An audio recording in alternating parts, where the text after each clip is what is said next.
बहुत पुराने समय की बात है। समुद्र किनारे एक गरीब मछुआरा रहता था। उसके पास धन नहीं था, लेकिन उसके दिल में उम्मीद और ईमानदारी थी। हर सुबह वो भगवान का नाम लेकर मछली पकड़ने समुद्र में उतरता था। उस दिन भी मछुआरा अपनी छोटी सी नाव लेकर गहरे समुद्र में गया। उसने बार बार जाल डाला, लेकिन हर बार उसे निराशा ही हाथ लगी। समुद्र शांत था, पर उसकी किस्मत नहीं। चौथी बार जब उसने जाल खींचा तो मछली के बजाय एक भारी तांबे का घड़ा निकला। घड़े पर अजीब सी नक्काशी थी। मछुआरा हैरान था, पर उसने सोचा शायद यही उसकी किस्मत बदल दे। जैसे ही उसने घड़ा खोला, अचानक उसमें से काला धुआं निकलने लगा। धुआं आसमान तक उठ गया और देखते ही देखते वो एक विशाल और भयानक जिन में बदल गया। मछुआरा डर से कांप उठा।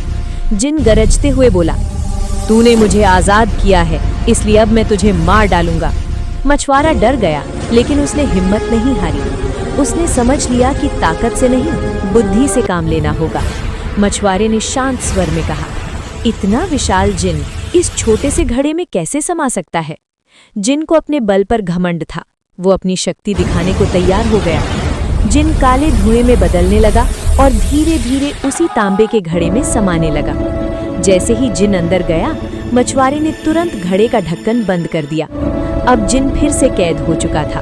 वो दया की भीख मांगने लगा। मछुआरे ने शपथ दिलवाई कि वो किसी को नुकसान नहीं पहुंचाएगा। तब जाकर उसने घड़ा खोला। इस बार जिन शांत था।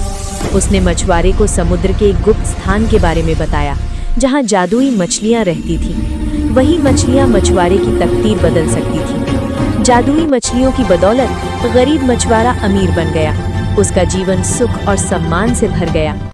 और इस तरह कहानी हमें सिखाती है, ताकत नहीं, बुद्धि ही सबसे बड़ा हथियार होती है।